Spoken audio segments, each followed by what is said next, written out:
Breaking news! Well done, Mr. President, ikaw na talaga. Pangulong Bongbong Marcos, viral ngayong araw matapos mapasugod sa lugar ng Rizal para sa napakabigat na misyon. Dito mo talaga makikita kung gaano kamalasakit si PBBM sa mga mamamayang Pilipino dahil siya mismo ang bumisita sa lugar na kailangan ng tulong upang makausap ng personal ang mga tao para sa kanilang mga pangangailangan.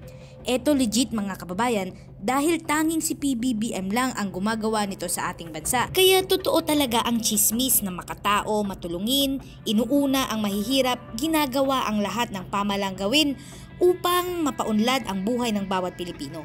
Kaya naman mga kababayan, wag na natin itong patagalin pa. Samahan niyo ko at sabay-sabay nating alamin ang maiinit na balita sa araw na ito.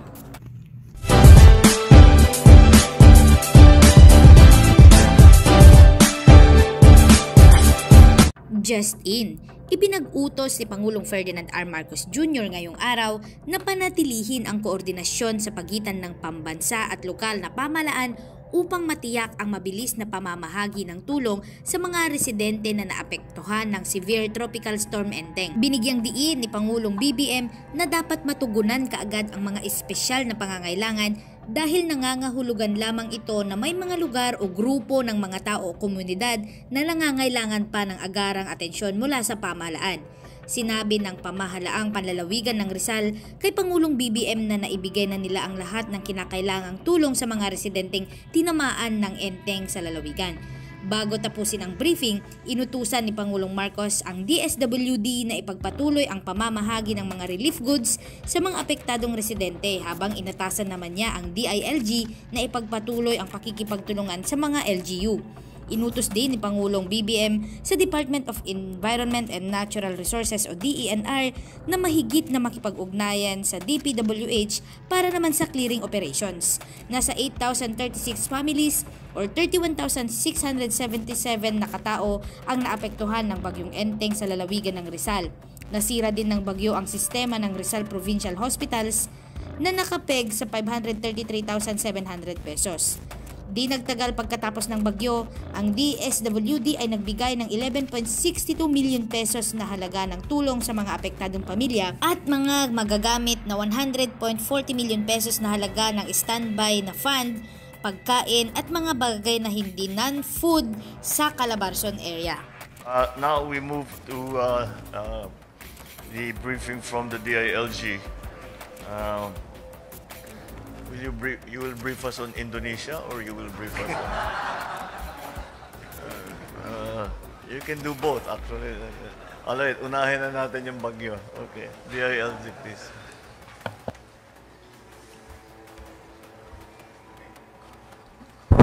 Okay. Good morning, Mr. President and the Cabinet and the officials of Rizal. Sir, mamaya na sa Jakarta. Okay.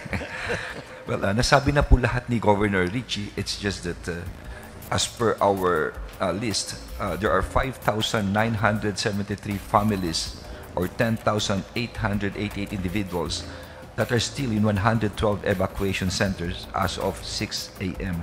this morning. And we've got the hardest hit. The hardest hit are, as compiled is Morong, Teresa, Cainta, Rodriguez, and San Mateo, sir. No. So, I think this is also in conformity with the list. No? It's harmonious with the list of the LGU, sir. So we compiled this, and I would say that all of the local chief executives really exerted their efforts. 100% are all present in the area of responsibility in the province of Rizal. And they're there during the typhoon, all of them, Mr. President. Thank you, Mr. President. Thank you. Especially this chart, you have, of course, I assume, am I correct in assuming that the SWD has that, so that you can properly respond to itong needs?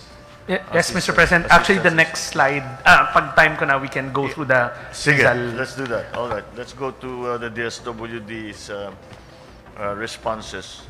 Mr. President, as always, we focus on the family food packs. So next slide. Top line, Mr. President, from the last time we met 2 days ago, That time it was 133,000 released food packs. Now we're up to 265,104 nationwide, of which in Calabarzon, one of the hardest hit areas, 41,961. We are still processing another 200,000 as we speak. So, yung initial na nasabi ko sa inyo na I think it'll play at around 250 to 300. Hindi ho, it keeps on going up kasi there's still flooded areas understandably. We'll probably close at around 500,000 family food packs for Enteng alone. Next slide. Mr. President, for region, for Calabarzon, we've released, as mentioned, 41,961,000 family food packs, of which a greater chunk went to Rizal, 28,100. That's spread across the different levels of government, some to the province, some to the municipalities. So we're already doing 28,100 and we're still processing requests as we speak right now, Mr. President.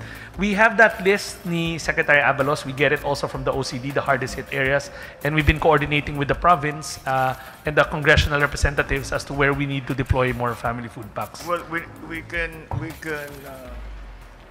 anticipate. We can anticipate already. I think by now. What is going to be required for the effect to alleviate the condition from Enteng. So do we have that estimate more or less? For Enteng, Mr. President. Enteng. Yes, Mr. President. For family food packs, 500,000, 500,000 nationwide. We're halfway through. Nag-slow down na ho yung pasok ng request. So we'll be able to process everything by end of this week. Lahat ho yun fully deployed na. Then we start stockpiling for the next 2 storms coming in. Yeah, speaking of which, there is a threatening weather structure that is approaching the Philippines again, and so we have to. Hindi na nga, it's also almost impossible now for us to say what will Enteng cost us in terms of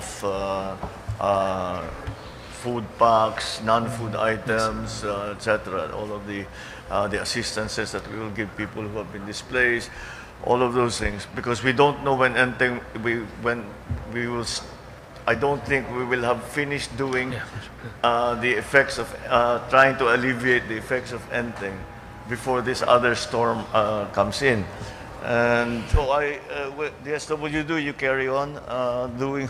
You know what to do. You have. Unfortunately, we are unfortunately all too familiar with this situation. The DILG, okay, the LGUs. You please continue the coordination between the national agencies and the LGUs with DNR, with Public Works, para yung ating ginagawa, if there are specific concerns that we can address them as quickly as possible. Because if there are specific concerns, it usually means that there is an area or there is a group of people or a barangay or 2 barangays that have not received any assistance at all.